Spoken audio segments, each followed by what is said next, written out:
Welcome to the channel, guys. Today we're going to be doing a top 5 list of Alexandria Fragrance originals, so stay tuned. And don't forget to hit that like and subscribe button for more top list fragrance reviews and clone comparisons. I do appreciate it a lot. So Alexandria Fragrances, as many of you know, is an inspiration house that has a huge selection of really high quality clones of a lot of really great fragrances. And I do happen to have a number of those, and I do really enjoy a lot of them as well. But one of the things that to me stands out with this house is they have a lot of really good quality originals. So I want to make a top 5 list of ones that I think you should check out. And so without further ado, here we go. So my number 5 spot goes to Omerta. Now this is one that I think is not talked about probably as much as some of the other heavy-hitting originals, and this is one of the reasons it made the list, but also because I think it's a really great boozy tobacco fragrance, and those are two of my favorite notes there. And so this one really opens up with a really nice tobacco and whiskey accord.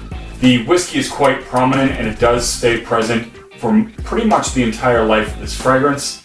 And the tobacco is also nice because it's a little bit different than a lot of other tobaccos. It's not like an aromatic so much, and it does have not really a pipe tobacco smell either.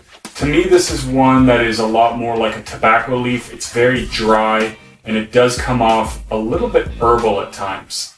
There is also, especially in the opening, a slight mix of vanilla sweetness and a nice small amount of spiciness as well that really adds a nice bit of depth and character to the fragrance. I don't find the oud to be particularly prominent in this, and interestingly enough, it's not listed in the notes anywhere, but sometimes on the dry down I do actually pick up a little bit of a chocolatey vibe. So something about the notes gives it a bit of a chocolatey tobacco vibe, which is really nice and very interesting, and I do enjoy this one a lot. It's something that I think works well in the colder weather predominantly, and if you like boozy tobacco fragrances, this is definitely one you should check out. Number 4 on my list is Vitamin C. I actually really enjoy this one a lot. I think it does do pretty much what Hanny had designed it to do, which is come off a lot like a glass of orange juice.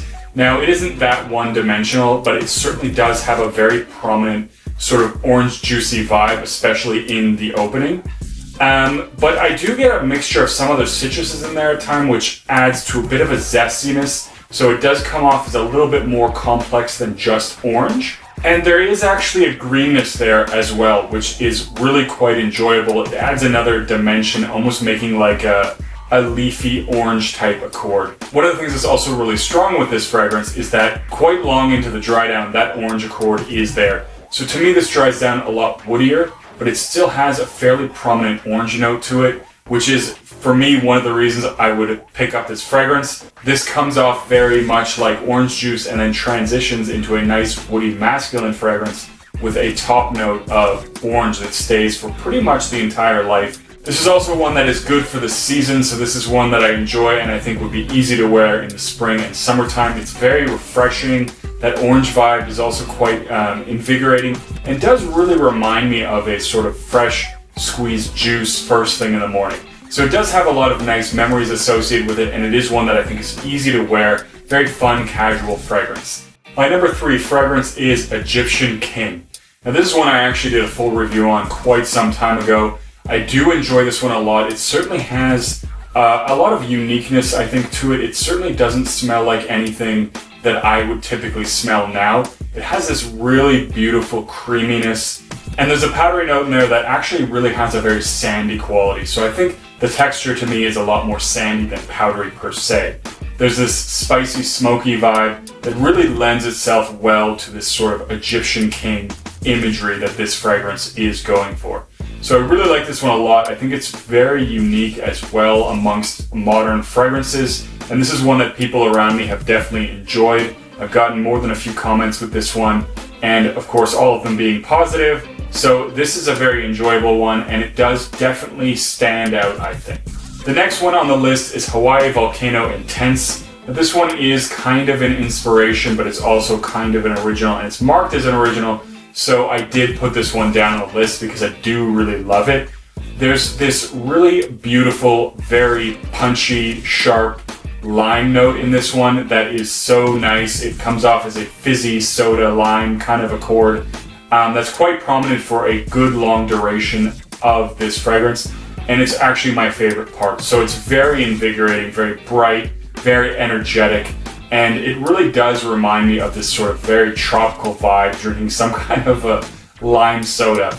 Now there is also a really nice creamy coconut as well. So that comes into play a little bit later as the lime starts to die down. The sweetness is still there, of course, but this one to me is tropical paradise in a bottle. It's really, really good. It's really well done, and to me it's definitely an improvement on the original inspiration, which would have been Virgin Island water. So if you're looking for a tropical fragrance, you really like a lime note, this is beautiful. And for my number one spot, I have Hafez 1984 Intense. Now, to be honest, both of the Hafez 1984s could be on this list, but I decided only to put one of them on this list, and for me, the one that I like the most is Hafez 1984 Intense. Now, 1984 is also a really great fragrance, very nice tobacco, rich, very strong, potent fragrance, but to me, I like the edge this one has with respect to being a little bit more sweet and seductive, so that vanilla and tonka bean does sweeten the fragrance a lot up. And there is actually this fruitiness that for a good portion of the opening of this fragrance, I do get this sort of fruity kind of cherry or berry creamsicle kind of a vibe that's really quite exhilarating. I also really like the saffron, which gives this a bit of spicy, kind of a almost smoky vibe as well. So I do really enjoy that mixture too. Now I will say that if you do like the original, this one does have certainly a hint of the original DNA in there. I can pick up on it, but it's a drastically different fragrance. So it's quite different with a hint of the DNA of the original. I mean, honestly, this could have had a different name, and I don't think anyone would have really been the wiser, but nonetheless, this is a great fragrance. I think it's just a little bit more sexy and a little bit more seductive than Hafez 1984, and that's what I really appreciate about this one. Anyways, guys, those are my top 5 original releases from Alexandria Fragrances. What are your favorite originals from Alexandria? Leave a comment down below, and don't forget to comment, like, and subscribe, and I'll see you guys in the next video.